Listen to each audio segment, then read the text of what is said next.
Hey folks, check out the apron my wife got me. Does that not make me look like a professional guy or what?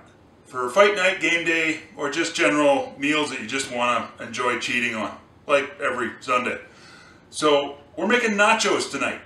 So here we go. Start with a pan and ground meat. That's the easy starting point. Now, everyone has their own way of doing things. You know, you break it up a bit in the pan.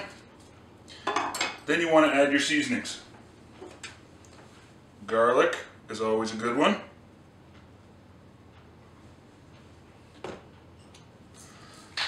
Salt and pepper.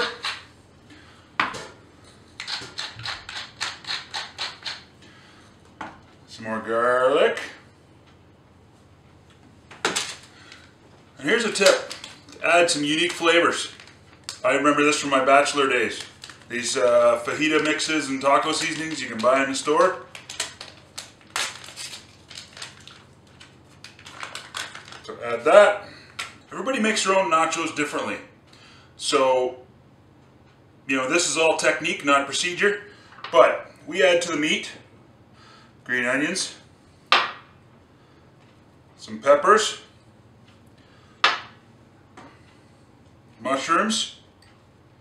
Now I'm saving a little bit because I actually add it to my actual platter when I make it. You'll see that more later. So, on the stove. So while the meat's going and the oven is preheating, as a cancer patient, we start looking a bit more eating healthy, more homemade things, and some of the stuff we can do is we make our own salsa. So, to make that, I'm going to start with some lemon juice, onion, some jalapeno, some cilantro. That's an herb for those that don't know. Some salt. Gotta add salt to everything. Garlic. I just go with minced. You can choose to go cloves if you wish. And then tomatoes.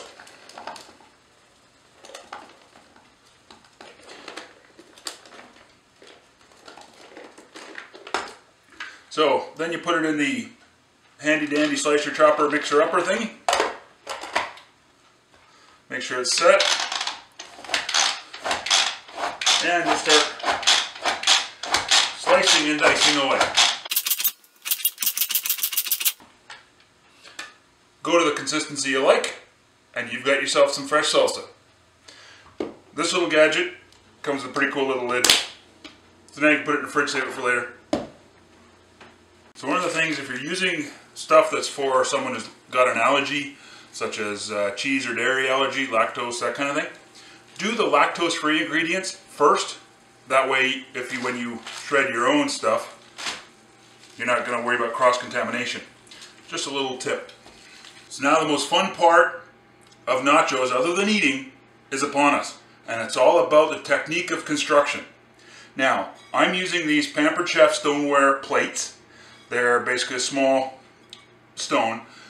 I do this for multiple reasons. We've had these for many years. They've made a fair number of nachos. They were in our RV because they fit in an RV oven if you want to do RV nachos. It also works well when you have someone like my wife, lactose intolerant. You can make smaller personal portions without having to worry about cross-contamination.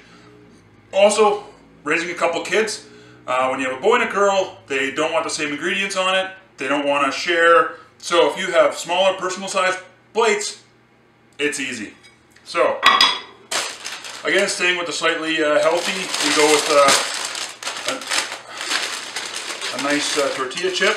I do have the other stuff too. I may add a few of those. So we mix some of that.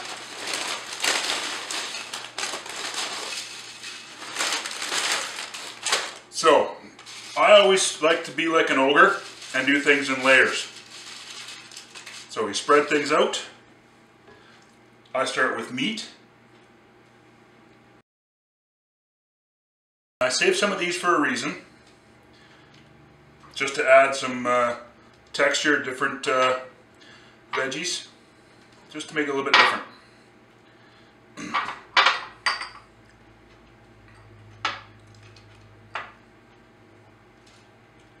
Now, I also had some leftover chicken breast. So I'm going to be adding that as well. I diced it up just to add, again, more uniqueness to it.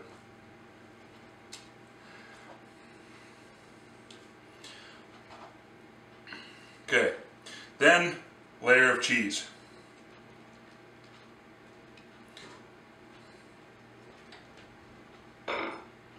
Now this is my wife's lactose-free cheese. Available at most of your specialty dairy sections. In most supermarkets I'll have some form of dairy cheese. There's a bunch of different kinds that my wife likes. Each one has a different purpose. So then what I do is another layer.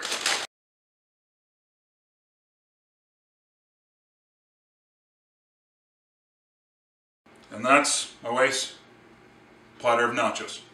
12 to 15 minutes at 350 is what I usually go for. So now I've got mine. I'll add a bit more of everything.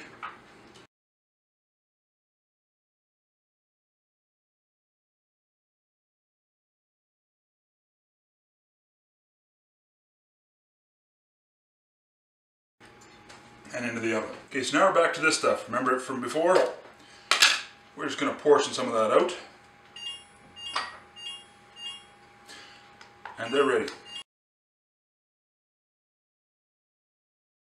And there we have 2 platters of personal nachos.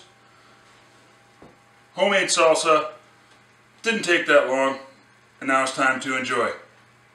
Check out my channel, Sherry's channel. Links are all in the description, as well as all the links for all the stuff we've used, including the little slicer dicer thingy, and cheese grater thing, and also these plates. So thanks for watching.